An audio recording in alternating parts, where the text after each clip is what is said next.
Welcome back to Unlisted, your local real estate development and news show, podcast, whatever you want to call it. We are on episode 6, I believe, right? I want to say, Salem, Massachusetts, please do not come for me. They do. They did. I ended up on the Salem, Mass Reddit page, subreddit.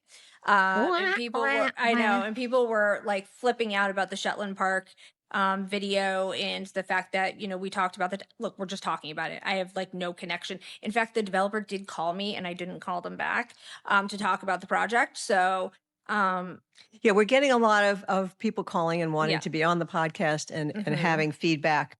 I think that what we are trying to do, to be clear, is to present as many factual bits of information about what's happening in the North Shore in our communities and affecting the state at large. So if we're wrong, we apologize. It is not an intent. We're not trying to skew things. We are not. Yeah. And also the thing is, like, these episodes can get really, really long if we get into the weeds, the nitty gritty details about things. And so a lot of times we're just trying to keep it as like a general overview. So with Shetland Park, people were upset that I didn't mention that there were a lot of human and health services at that site, that are there that could be displaced. And, again, it was just a general those buildings are old, and there's a lot of like law offices. The registry of deeds used to be there, but if you go down there and look, it's a very 60s, 70s looking concrete complex. I think they're kind of cool buildings. I had a feeling you would. All right. So anyway, with that said, yes. There's a new development in Salem. There you go. Okay, get your darts out and shoot her. Right down the street. Perfect. Which is Salem. It's called the Forest River Residence. Harrison Road and Loring Ave, the former Salem State South campus. It's a large-scale rental development, part of a major redevelopment project by our favorite people, Avalon Bay and Wind Development. I don't know anything about Wind Development. I just know that I think that they're the ones that actually build these on former Salem State land. Okay, so the details. 340 units, 5-level parking garage with 524 parking spaces, 2 enclosed outdoor courtyards, 34 units at 60% AMI, which is fantastic because most of these buildings, it's only 80% area median income, which is for affordable units. And then there will be 34 80% AMI units. So that's a total of 68 affordable units. The proposed work also includes approximately half-acre centrally landscaped common, extension of the existing Harrison Road, connection to the Forest River Conservation Trailhead. This project is the first phase of a multi-phase project known collectively as the Forest River Residence. Sounds like another big project. Well, the thing that I have heard the most chatter about this is just the look of the building is, I guess the right word is offensive to people. And to be honest with you, I'm going to agree that it looks like an Avalon. Right. It looks like a very modern. Very block, and then they change the blocks to different colors to make it break it up, to make it look more like a neighborhood, which it doesn't. No. Right. And so, I mean, look, it would add construction costs to change the exterior. But, we're talking about Salem, Massachusetts, and they've put a couple of these buildings that look like this there. And it's like, can we maybe make something that kind of goes with just exterior wise, goes with the neighborhood feel a little bit? It is a pretty historic town. Exactly. City, rather, right. Yes. And I mean, and then the other thing about this that I was talking to someone who is involved in city politics, and they said that their biggest complaint is that this isn't walking distance. And it isn't. It's a pretty significant walk to downtown. I think it's about 15 minutes. Yeah. It's not near the commuter rail. The commuter rail is probably a 20-minute walk. So that's like the big, I mean, there are buses that Sure, but that's a do. good objection. That's a valid objection. Yeah. And I know that a percentage, I believe, don't quote me, is going to be senior. There's going to be a percentage of these that are senior housing as well. So, I mean, again, I see the criticism. Like, those are valid criticisms of, like, I'm not a big fan of the Avalon look myself. I'm not either. I hate to say it. Yeah, I mean, the new massive apartment complexes, like, it's just like it. And in like 15 years, are we going to turn around to look at those and go, God, remember that time? Just like the modern farmhouses of the era. The thing that I think the thing that I object to in these units is not. I mean, I don't like the way they look, but having been to one of them and talked to the salesperson, they're really. There's no there there. There's no human being to talk to. They have salespeople, and everything is. This is not going to be for a Salem State student. Most likely, no, because unless they have wealthy parents. Because these units are all very small and very expensive per square foot. Yeah, and they seem to think that if you give amenities, you don't have to give living space. And I'm not really a big fan of that concept. No, I'd rather have more living space and less amenities. How many people I would go in there and see? Like, I would like to go into Avalon in Somerville, for instance, and look and see how many people are actually at the fire pit on a weeknight and at the dog washing station and in the conference room. They're all empty, I'm sure, but most of the time. Yeah. Anyway, so moving on to Amesbury, Kimball Road. So this is not approved and is very controversial, and there's a lot of pushback. And the city has submitted formal technical comments raising concerns about traffic, infrastructure capacity, wetlands, and emergency access. So what we're talking about, it's I believe 9 or 10 acre parcel off of 27 Kimball Road. And they're looking at putting around 85 units there. Residents who live in that area, it's very bucolic. It is a very like quiet. Yes. It is one of the more like rural feeling parts of Amesbury. Very pretty. And so I think that I know that a lot of people, I've read some of the abutters like letters that were sent to the city council. Is it town or city in Amesbury? City. Okay, that's what I thought. And they were like, we moved here to this particular area because it's quiet. Yeah, there's a few old farmhouses out there. And there's some you're town land. You're right on the border of New Hampshire. And also there's quite a bit of concern from the police department about the road and how small and how windy it is. And there are no sidewalks. So I don't think there's any streetlights either. No, I don't think so. So when we talk about these developments, people think that just because it's been submitted to the town or the city, it means that the city is on board with it. And in this case, they're not. So far, they're not. They have serious concerns about this project, and they're asking for more studies before they go forward with it. So I just want to be clear, when there are times when the town pushes back or the city pushes back. It's not everything gets a green stamp of approval. Right. And I don't know that this is the right place for a massive project like that. I don't. There's a lot of conservation land there. It has its own character that would definitely be destroyed. Yeah. Yeah. And you don't usually hear, I shouldn't say that. You don't usually hear me saying that, but the thing is, Amesbury's getting a ton of units. Yeah. So it's like, I think they can do without this one. That's my general opinion. Yeah, the one that I like, though, is the Carriage Hill Lofts that's coming on board on Oakland Street. Yeah, that's near John's former studio. Right. There's a lot happening over there. I just saw a hedgehog closed. What's hedgehog? It was a little market that was there. Yeah. And I thought that was very sad. I wondered, and this is not in our notes, but I wondered because they were selling a lot of high-end meats and produce and stuff like that, in addition to baked goods. And that stuff is really hard to sell unless you do volume. Yeah. So I wondered, and actually the owner was super sweet and she babysat for you. Yeah. So I think the location was a little bit of a challenge too, because it was off the beaten path and it's hard to get. But if they start taking advantage of building in these lofts, then they'll, it's too bad they couldn't hang in there longer. What we're talking about is 9 Oakland Street.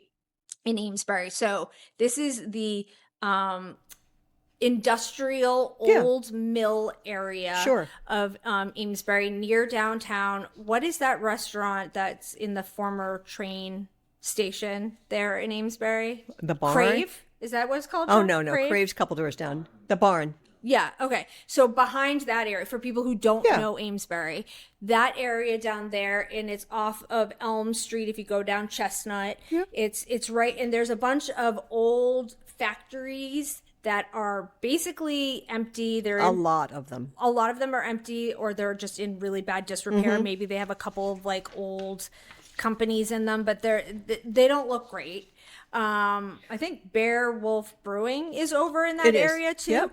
I'm not a beer drinker, but what we're talking about here is 24 apartments, 7 live-work studios, which is awesome. That's pretty cool. 3 commercial units, and it's downtown infill location. So the building already exists. They're going to obviously expand upon it. The renderings, which I'll put up on the screen, are beautiful. The other thing about it that's kind of cool is if you walk down through there, you get to the bus terminal. There's a that will take you to all over the transit center of Amesbury that has a massive transit it has center. A garage, a municipal garage. Yep. And that area I have always felt has incredible potential, but is completely underutilized. Yeah. So I think this is a really good way of, because it's further back, it bridges the gap between where Zach Field's drums and in that building where the chocolate store used to be. All it just kind of wraps that all together, which is really and connects that residential area of Elm Street with the downtown. That's right. And it's a great. I mean, the fact that they're doing live work studios is awesome, because you never see that. Well, I think everybody, whether they're looking for a rental or a permanent, purchase, they're looking for a place where they can live and work, because they work at home. And when we go out and show property to people, they're always like, well, yeah, but I need an office. Right. But I need an office. And if you do a larger scale kind of work, you need... And it's just you. Right. And you make custom bikes, or you do... graphic design. Or you're an artist, whatever it is, and it's not just for artists. It's any kind of live work. But I think that this is a really fantastic use of this location. Yeah, I agree with you. It's within distance of downtown. I don't see any negatives. I don't either. So we'll see. But if anybody wants to chime in and tell us why it's bad, we want to know. That Someone will tell us. Live work clearly aimed at entrepreneurs and remote professionals. Yeah. So then let's get over to Rowley. Rowley, over the river and through the woods to Rowley. So Rowley is such a small town, and it doesn't really have that many projects at all. So there are some... There's been a bunch of large... single-family home projects that are very expensive. Subdivisions that have gone in recently. $1 million, not $2 million, but $1.5 million to 1.7 or something like that. Homes that very few people can afford. So Windward Crossing Senior Housing. Yep, so another cool. senior housing. Yep. Harbor Light Homes is the management company. Off of Newburyport Turnpike. So it's a senior housing development managed by, as you said, Harbor Light. It will feature 20 one-bedroom, energy-efficient, and accessible apartments for individuals aged 62 and older, with 15 units reserved for those with 30% or less of median area income, which is a deeply affordable unit, which is amazing. Harbor Light Homes does wonderful Well, look work. At what else they're doing. The project includes a 5-person group home for adults with developmental delays and a community center. So I think it sounds fabulous. There again, we want to hear from you. We put this stuff out there. We don't live there. And so there's going to be 11 assisted units. So it's a mix between independent, assisted, income restricted. And right now they are going through the environmental review process.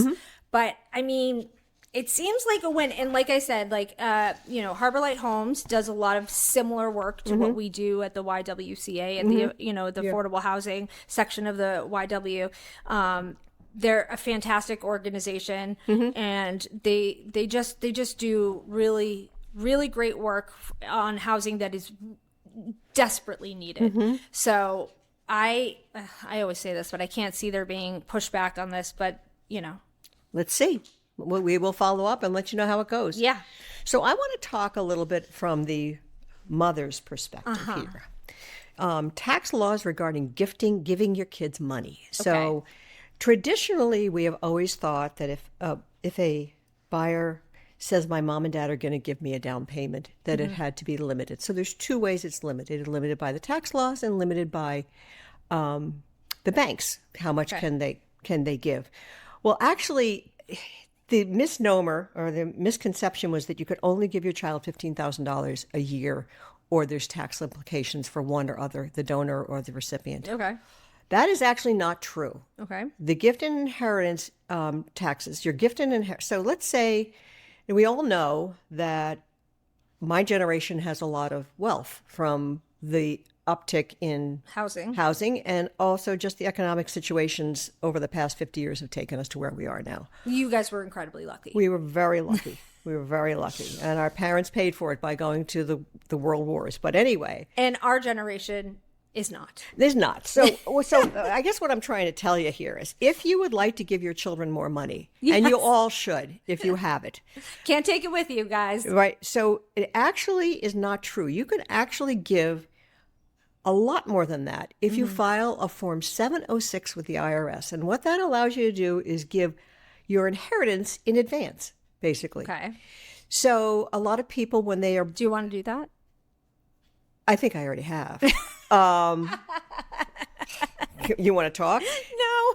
Anyway, so most families never have to pay any federal gift or estate taxes, which is great. So in Massachusetts, there's a $2.1 million limit on what you can give your kids before they're taxed. Okay. So this is a not pretty significant amount of money. It's if this is great for people who want to gift their children $50,000 or $100,000 for their down payment on their house. Then there's no tax implication as long as you file this form. That's right. You have to file the form. And the other thing about with the lenders, it used to be the lenders wouldn't allow it, but now they'll allow it. But the recipient, the applicant, the buyer, the child, adult child, has to contribute part of their own money. So they have to have 5% of their own money, because the thought is they want to make sure that these people actually know how to be homeowners. Is that true? Yes. So if I gave my son, who does not own a home, money to do a down payment on his house, he would also have to have some money either from his 401k, something, 5% of the down payment. Oh, no. 5% of the down payment, not 5% of the purchase price. Oh, no, that's not true. 5% of the purchase price. No, because that cannot be correct. Because some people's down payments are only 3%. So why would you have to have more than what is required by an FHA loan? That makes no sense. Because you have more money and you want to get you want a bigger down payment. But what if your parents are only giving you $10,000? Well, then talk to your lender. Trust me, it's not that cannot well, be the I don't case. think you're right, but I think that we should have some, if any lenders out there want to chime in and let us know, because that was what I read. So we just did some research. Rach, what did you find? We're both right. We're both right. Yes. So I love it when that happens. For conventional loans, you can typically have the whole thing gifted. So, all right. For jumbo loans, which are, would you say, over 7 something? Yeah, the jumbo loan is set by the government. Yeah. So that they might require you to put in some of your own money, like 5 to 10%, but it really depends on the loan program, and it's 5 to 10% of the total purchase price. That's right. You will need a gifting letter from whoever it is giving it to you. I at one time had a buyer they took money out of the wife's account instead of the husband's account, and the husband was the only one on the loan. So then the wife had to write a letter for her husband saying like it was their account, but it was like that it was a gift from her to him when it was, you know what I mean? So as long as you have a gift letter, you'll be fine. But the point is, there's no tax application. Right. The point is, there's no tax, and don't be. And I misspoke. It's for IRS Form 709, not IRS 706. Form 709. 709. So, so it used to be people would think they could give, as a married couple, I could give $19,000, and my husband could give $19,000. You can still do that. Yeah. But and you don't have to file the form. You don't have to file the form. But anything over that you do. Is there a ceiling to the amount before tax? No. There. No. No, There isn't a ceiling? For what? How much you can give before you get taxed? You don't get taxed.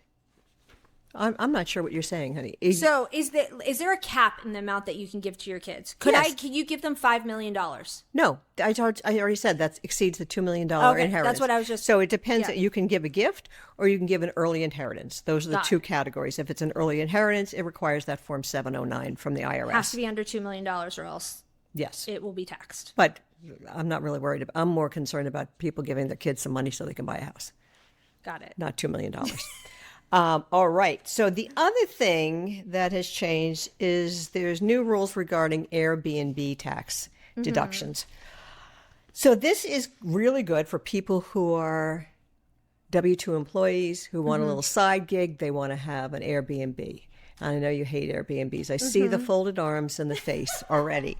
But what it actually does is gives you bonus depreciation. So 100% bonus depreciation. So it used to be if you had a rental property, you depreciated over 10, 20, 30 years. Right. This you can... For tax purposes, obviously. Yes. This you can deduct the depreciation 100%. What does that mean? That means when you buy you can write off the amount, the purchase price, the furniture, the appliance, the TVs, electronics, the flooring, the decor.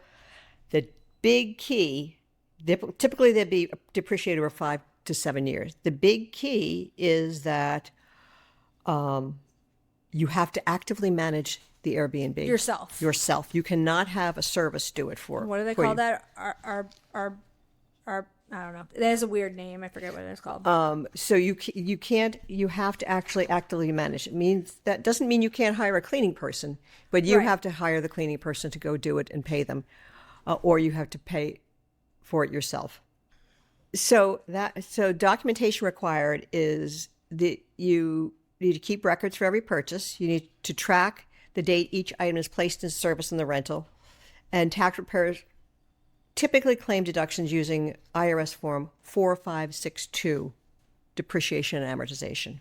And you'll need a 1099-K, which platforms like Airbnb will give you yearly. Yes. And what you cannot do is you cannot be, if you are someone who lives off of interest, if you live off capital gains. Yeah. So say you have a huge stock portfolio and you're going to take money out of your capital gains, you cannot write it off against that. It has to be income, active income. So you have to work for it.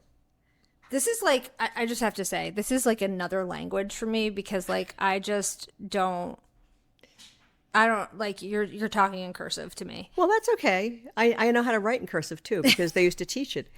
But like, okay, can you break that down for people who like don't know like these fancy ins and outs of like tax law? Because like this is just like confusing. So okay, let me put it this way: if you have an Airbnb now, you can write off your improvements and your purchase of the Airbnb over 5 to 7 years. But you have to have other W-2 income to write it off again. Is that what you're saying? Yes. Okay. And if your only income... Or 1099. Okay. All right. But if your only income comes from like a stock portfolio... You can't write it off against that. All right. So I'm not sure about the 1099. Definitely W-2s can do this. So basically, if you're retired then... and you have a stock portfolio, or maybe you're not retired, maybe you're just independently wealthy with a large stock portfolio, which there's plenty of people that have that, right? You cannot write it off, but if you have a job, then you can. So I wonder why they put this into law. I don't know. Because I don't know, but it's just interesting because it seems like, I mean, on paper at least, not on paper, in the media, that the government is looking to like get away from things like this, that they feel harm. Well, this was all part of the big beautiful bill. Excellent. There. So large Airbnb purchases may qualify for first year deductions through bonus depreciation. What is depreciation? Is that what you're like your head spinning?